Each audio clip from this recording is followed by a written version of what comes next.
Nicolas Sarkozy a essayé au moins d'en faire une ressource, de se servir de ce passage en prison pour continuer à construire son ethos d'homme politique. Même pas qu'on est loin du Club Med, c'est qu'on est à des années-lumière du Club Med, quoi. C'est ce qui nous a aussi un peu surpris dans ce livre, c'est que oui, il n'y a pas que des bêtises sur la prison. La question de la prison nous concerne toutes et tous. Qu'est-ce que Nicolas Sarkozy n'a pas dit sur les prisons ?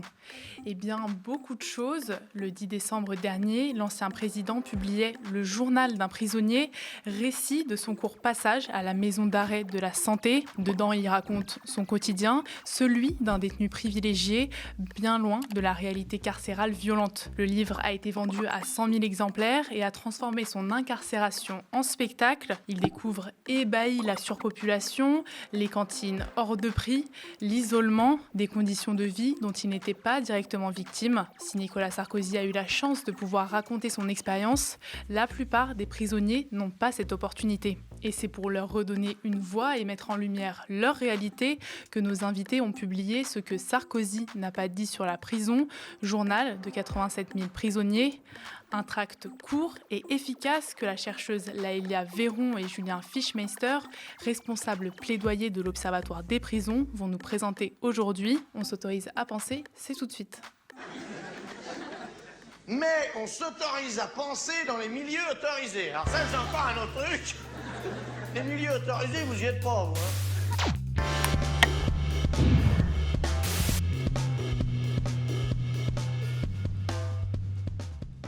Bonjour Laëlia Véron, bonjour Julien Fischmeister, merci d'être avec nous sur ce plateau. Laëlia Véron, pourquoi fallait-il répondre au journal d'un prisonnier de Nicolas Sarkozy ?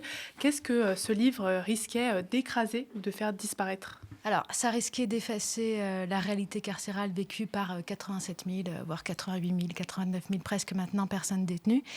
Et ce livre-là a une grande audience médiatique, a été beaucoup vendu.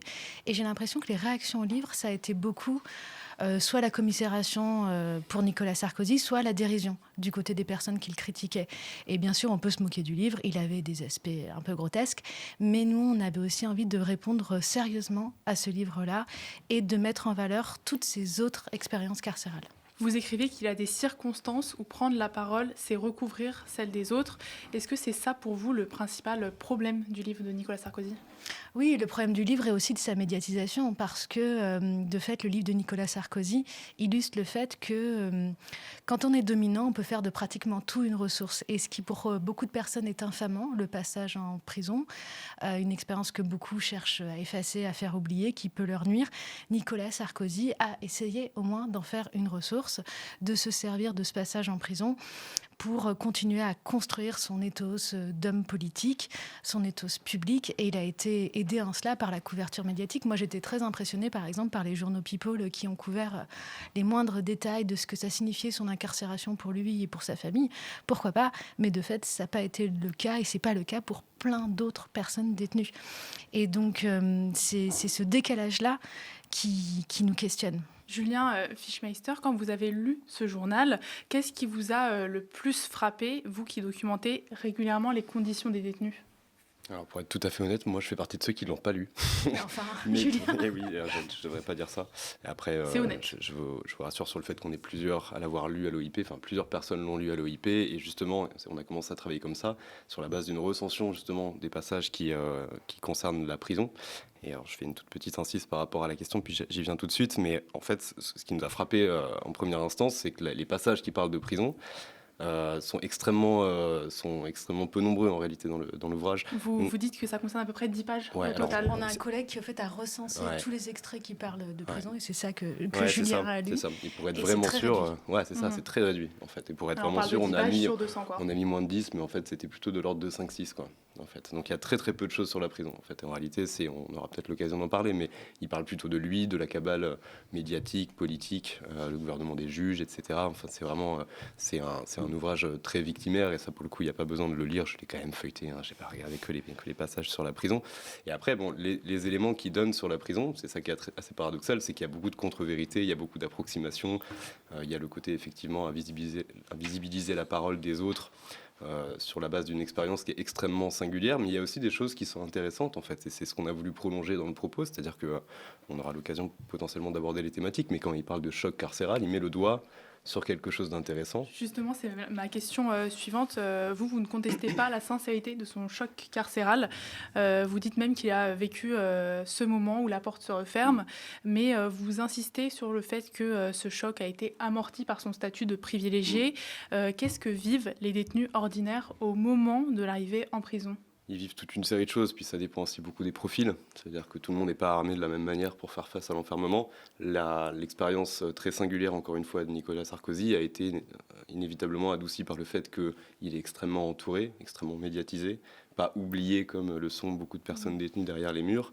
Il savait d'emblée que sa période de détention serait l'affaire de quelques semaines, qu'il y avait aussi une portée symbolique à son incarcération, mais que ça n'allait pas durer éternellement. Il est entouré par vraiment une armada d'avocates qui, d'emblée, en fait, ont travaillé à le faire sortir. Donc, il savait que ce ne serait pas une expérience durable. Et puis, en plus de ça, et on y reviendra aussi, ses conditions de détention ont été particulièrement aménagées dans une cellule rénovée il y a peu de temps, dans un quartier qui n'est absolument pas exposé et sujet à la surpopulation, donc dans une cellule parfaitement correcte sur le plan des conditions matérielles, sans surpopulation, sans co-détenus. Donc avec effectivement un isolement, c'est aussi un des thèmes qu'on creuse, qui est un isolement qui est enviable pour personne, mais qui était temporairement très limité, et ça, il le savait. Donc le choc carcéral, dans ce contexte-là, ne s'éprouve pas du tout de la même manière que pour une personne qui est incarcérée dans des conditions beaucoup plus normales. Et donc c'est aussi un peu ce contre-discours qu'on a voulu raconter. Voilà. Mais juste pour rebondir sur ce que vous dites, quand il a vécu quand même ce moment où les verrous sont tirés sur lui, ça c'est la citation d'une personne détenue, en l'occurrence d'un étudiant détenu à moi qui avait lu le livre et qui était un peu partagé, comme nous-mêmes on l'a été, entre quand même il se fout un peu de la gueule du monde, il prend la prison comme prétexte pour vraiment parler d'autre chose et se poser en grosse victime politique, tout ce qu'on veut. Il dit qu'il a eu un régime plus sévère alors qu'en réalité il a eu des privilèges, et en même temps, de fait, il a vécu une expérience carcérale que par exemple, ni Julien ni moi n'avons vécu.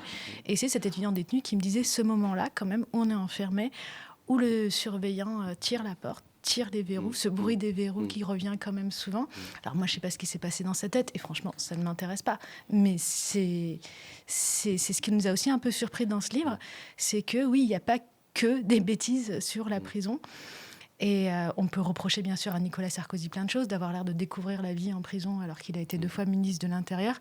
Mais nous, ce qu'on a voulu, plutôt que de faire un livre à charge sur Sarkozy, parce que bon, d'abord ça ne nous intéresse pas trop, c'est plutôt de prendre ça comme prétexte pour creuser le sujet et dire que il y a une grande diversité d'expériences carcérales qui ne se réduisent pas à son expérience. Et puis creuser plus loin pourquoi, au fait, la question de la prison nous concerne toutes et tous, au-delà du fait de s'intéresser au quotidien de plein de personnes détenues, parce qu'on est dans un monde où on a du mal à imaginer une autre sanction que la prison, pour beaucoup de faits. On a du mal aussi à imaginer un autre vecteur d'égalité politique que la prison. Il y a plein de gens à gauche qui se sont hyper réjouis, Sarkozy va en prison, justement cet effet symbolique-là, c'est là qu'il est enfin à égalité avec tout le monde. Et voilà, c'est aussi un réflexe sur lequel on peut s'interroger. Est-ce qu'il ne faudrait pas créer d'autres moments vecteurs d'égalité que la sanction de la prison partagée par tout le monde, quoi. Sur quoi est-ce qu'il faut se battre ? Est-ce qu'il faut se battre sur le fait que Sarkozy ait une détention normale ? Est-ce qu'il faut se battre sur les conditions d'incarcération des autres ? Est-ce qu'il faut... Voilà, ça pose toutes ces questions-là. Égalité avec tout le monde, oui et non, parce que, comme vous l'avez souligné dans votre livre, lui se défend d'avoir eu tout traitement de faveur, mais en réalité, il y en a eu. Vous parlez d'abord des parloirs. On apprend que sa femme, Carla Bruni, a pu avoir accès à 4 parloirs par semaine. C'est énorme, vous le dites. Dans les faits, vous racontez à quel point ce droit-là, il est compliqué d'accès pour un prisonnier lambda. Pour un détenu ordinaire, ça ressemble à quoi, obtenir un parloir ?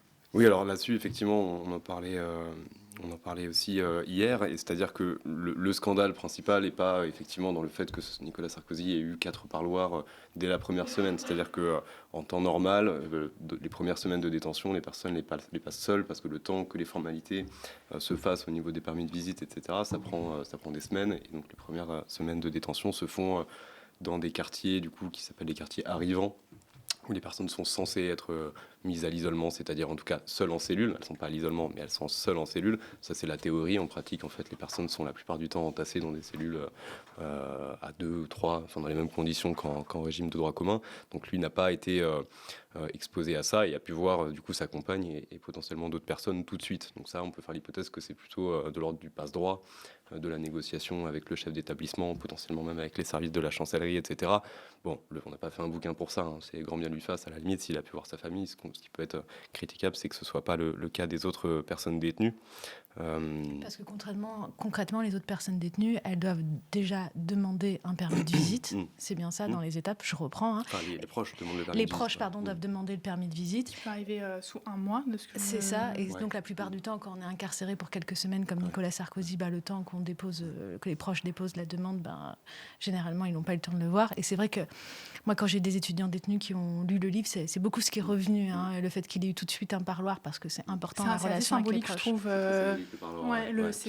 C'est qu'on n'est pas on n'est pas complètement exclu, quoi. On garde le lien avec les autres. Enfin, ça, c'est pour ça que c'est peut-être beaucoup revenu. Et concrètement, oui, souvent quelque chose qu'on ne sait pas, et c'est ça aussi qu'on a voulu éclairer sur le quotidien de la prison, c'est qu'il faut ensuite prendre, une fois qu'on a le permis en poche pour les proches, il faut ensuite prendre un rendez-vous au parloir via un portail en ligne, via le téléphone ou via des bornes de réservation installées dans des établissements pénitentiaires.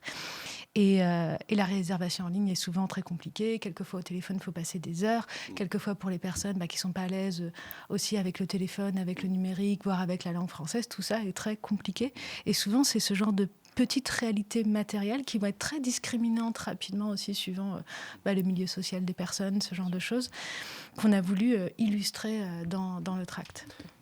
Je peux juste rebondir là-dessus. Effectivement, il y a une maltraitance institutionnelle totale, en fait, terrible vis-à-vis des proches des personnes détenues qui sont effectivement soumis à des contraintes excessives pour réserver un parloir, pour pouvoir simplement, une fois que le parloir est en poche, que le permis de visite est en poche, que le parloir est réservé, il faut se présenter 1 heure avant dans les établissements, dans des prisons comme Fleury-Mérogis, Fresnes, Toulouse-Seyss, tous les grands établissements, les Baumettes, etc. C'est vraiment des files d'attente énormes. 5 minutes de retard, ça veut dire que le parloir saute, mais vraiment saute. Donc pour des personnes qui font 100, 200, 300 km, parfois 800 km pour venir, c'est vraiment retour à la case départ. Donc c'est extrêmement humiliant, déshumanisant, extrêmement coûteux. Il y a toute une série de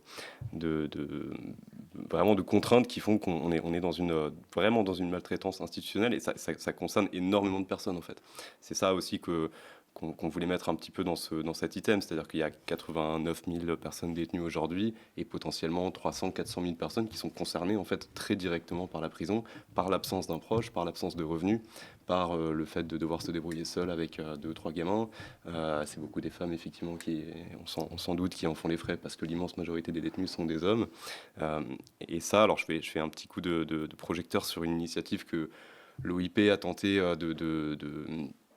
de matérialiser ces dernières semaines, c'est-à-dire que nous, à l'OIP, on reçoit de longue date, en fait, des témoignages, des courriers, des mails de proches de personnes détenues qui, en fait, nous contactent aussi pour nous faire part, en fait, de leur dépossession vis-à-vis de ce système, etc. Et donc, on a décidé, il y a 1 an, de mettre en réseau, de fédérer un petit peu des proches de personnes détenues. Et tout ça a abouti, en fait, au travail autour d'un manifeste, autour de la reconnaissance, en tout cas, d'une qualité de proche, dans des conditions, dans des contours qui restent encore un petit peu à définir. Mais en tout cas, ce manifeste existe. Il est disponible via le site de l'OIP, sur une plateforme dédiée.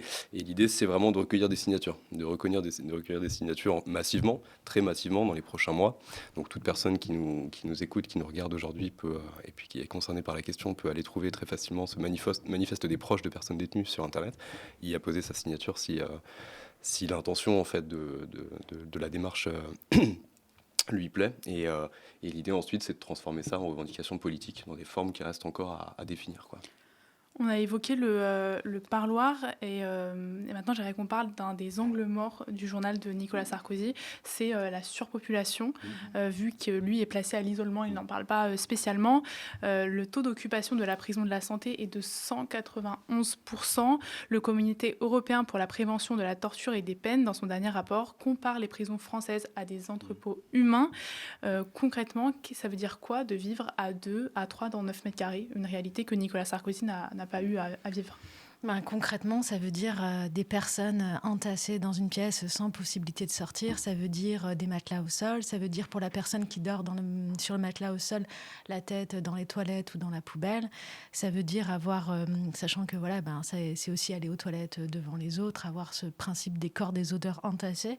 Moi, très concrètement, j'enseigne en détention et quand les étudiants arrivent énervés, c'est très souvent à cause des conditions de surpopulation. Quelquefois, il y a les relations avec les surveillants, mais je vois vraiment la différence quand il y en a on leur a mis un 3e, par exemple, ils disent on est passé en triplette, et ça devient d'un coup insupportable, ou quand, de fait, on a cette promiscuité subie avec des personnes qu'on n'a pas choisies, qui n'ont pas, par exemple, la même hygiène, ou qui ont besoin de regarder la télé toute la journée, ou certains qui vont avoir besoin de fumer alors que les autres voudraient que ça ne fume pas, ou quelqu'un qui a des problèmes psy, par exemple.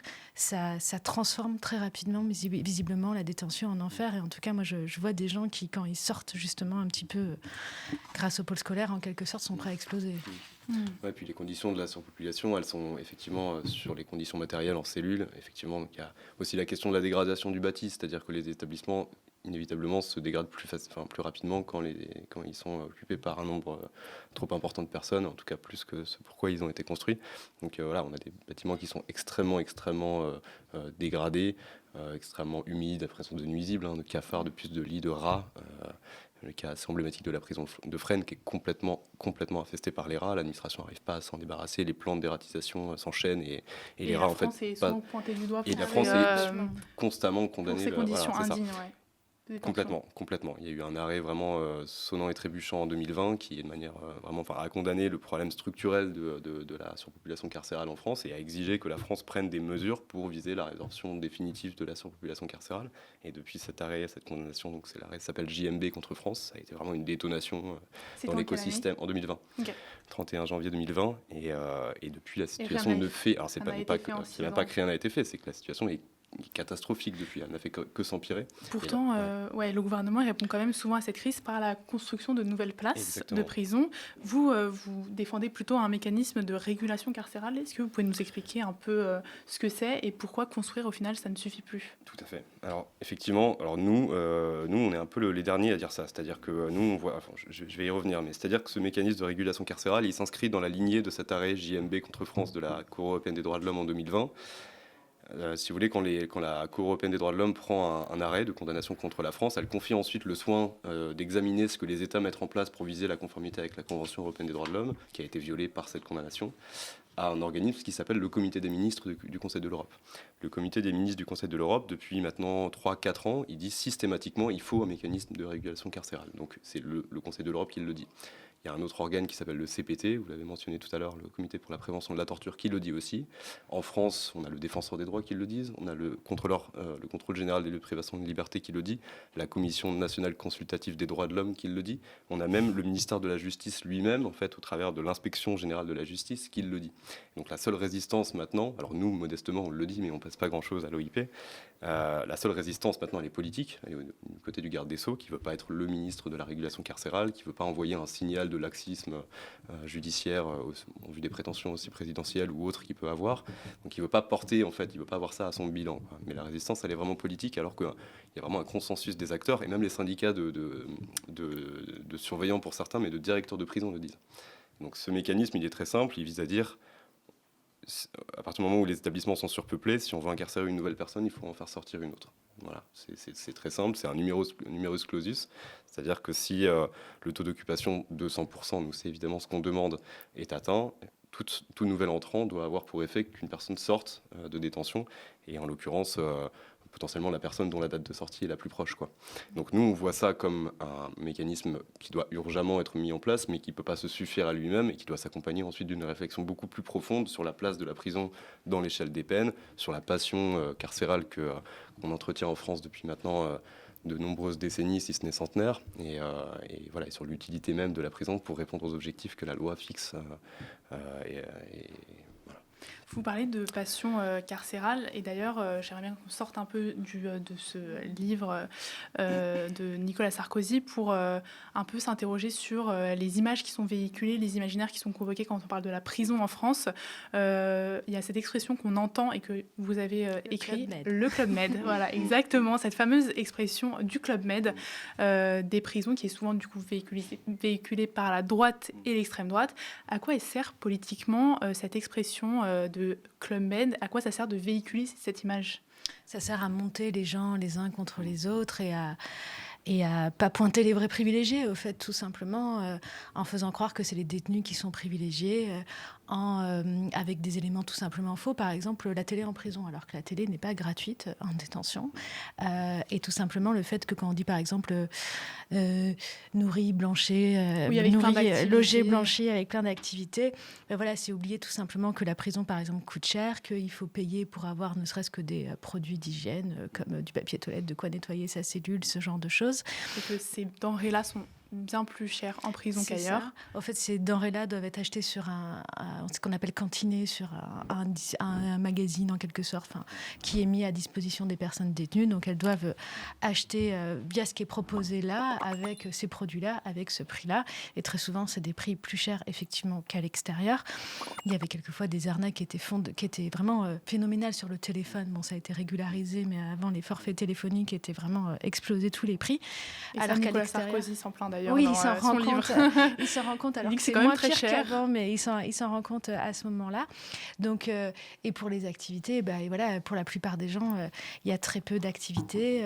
Moi, par exemple, je suis enseignante, je sais que c'est un enseignant pour 130 personnes détenues et qu'au pôle scolaire, on a tout le temps des demandes qu'on refuse, au fait, et auxquelles on ne peut pas répondre.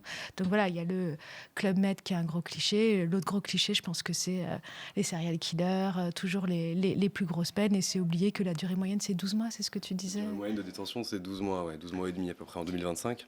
Et que la plupart des peines, c'est bien, on le dit ensemble, c'est bien, ça veut dire qu'on est d'accord que la plupart des peines sont en réalité des courtes peines. Des courtes peines, et c'est souvent des personnes qui sont là pour, d'après ce que j'ai lu, pour stupéfiants, trafic, etc., et que c'est pas les prisons peuplées de meurtriers. En fait, la part des crimes sur l'ensemble des infractions commises chaque année, elle est, mais plus que dérisoire, elle est inférieure à 0,5%. C'est-à-dire que les crimes, donc les homicides, les viols, tout ce qui relève vraiment tout ce qui est puni de plus de 10 ans d'emprisonnement, c'est vraiment marginal en fait sur la masse des infractions sanctionnées. C'est plus représenté en prison par effet d'accumulation, c'est-à-dire que vu que les peines sont plus longues, les gens restent plus longtemps en détention.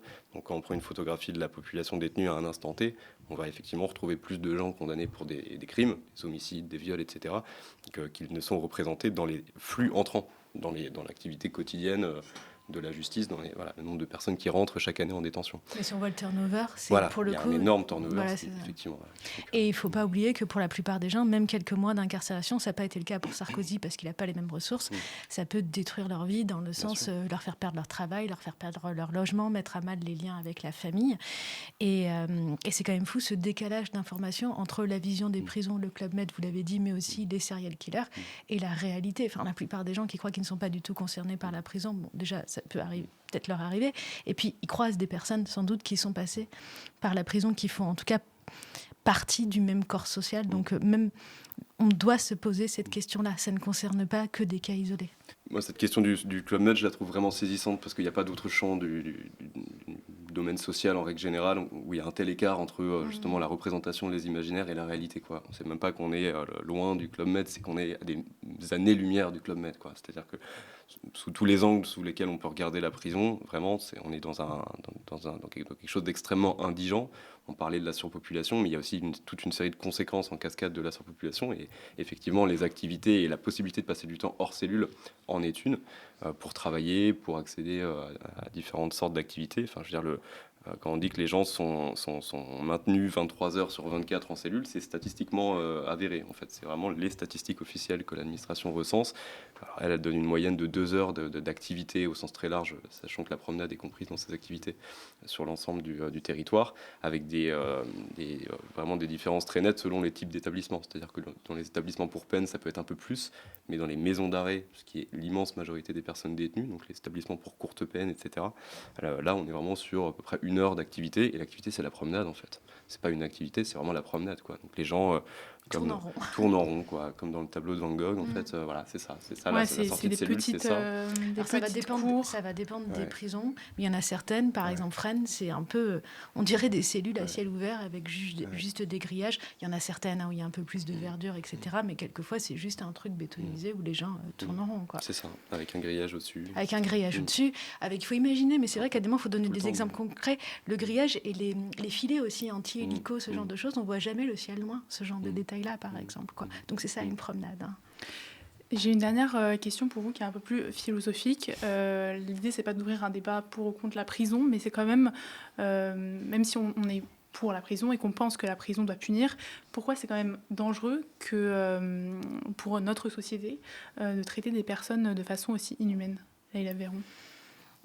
Parce que des personnes fracassées comme ça par la prison, dans quel état elles vont être en sortant? Et alors, il faut assumer un peu ses positions. Soit on pense qu'on s'en fiche complètement de comment on les traite.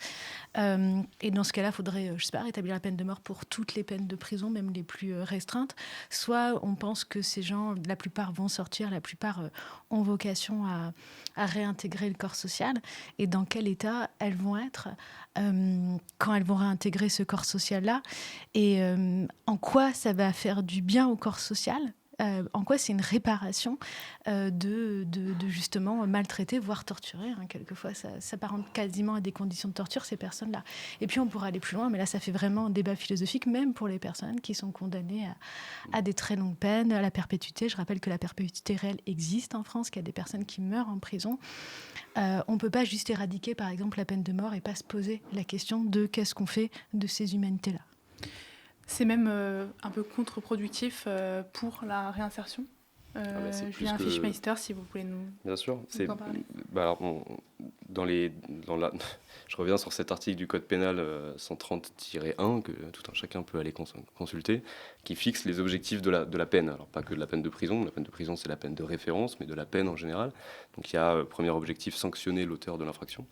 Et le deuxième objectif, c'est favoriser son amendement, son insertion ou sa réinsertion dans la société française, quoi.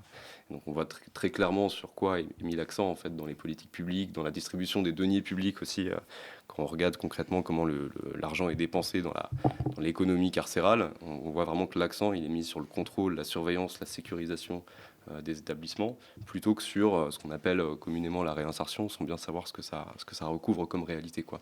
L'argent public dépensé en matière sur le grand volet de la réinsertion, accompagnement des personnes, accompagnement vers leur émancipation par le travail, la formation, etc., il est réduit à peau de chagrin d'année en année, mais il est globalement vraiment dérisoire, en fait, quoi. Donc on s'étonne ensuite que la prison ne réinsère pas.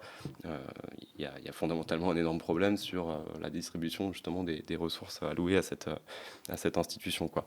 Donc voilà, la seule manière que la prison puisse produire, si tant est qu'elle puisse produire quelque chose, moi c'est pas mon avis individuel, mais si tant est qu'on raisonne comme ceci, ce serait vraiment de radicalement penser les choses autrement, en mettant vraiment l'accent non plus sur le contrôle, la surveillance et la paranoïa du coup sécuritaire qu'on constate, mais plutôt sur quelque chose de vraiment émancipateur au travers d'alternatives, notamment à la détention, qui produisent des effets. Ça veut dire que on voit, il y a un dispositif d'aménagement de peine qui s'appelle le placement à l'extérieur, donc, et qui prend beaucoup la forme de ferme de réinsertion.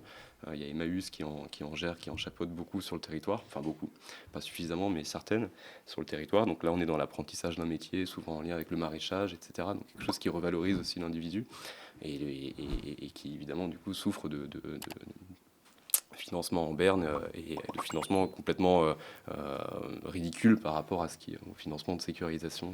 Est-ce que tu es pour envoyer Nicolas Sarkozy à la ferme à son second procès? Je pense qu'effectivement, ce serait plus utile. Ce serait peut-être plus utile pour la société qu'il aille à la ferme plutôt qu'en détention. On pourrait se poser la question. Et puis il nous fera un livre sur Nicolas Sarkozy. Merci Laïla Véron, merci Julien Fischmeister pour votre présence sur ce plateau.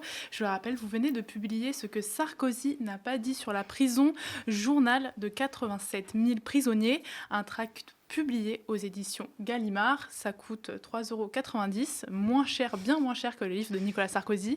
Et voilà, ça permet d'avoir une vraie réalité de la prison et de ce qui se passe en prison. Et ça permet de soutenir l'OIP, c'est important. Merci, tout à fait, et on en a besoin. Merci, et quant à vous, merci d'avoir suivi cet épisode dont s'autorise à penser. Je vous dis à très vite sur le média.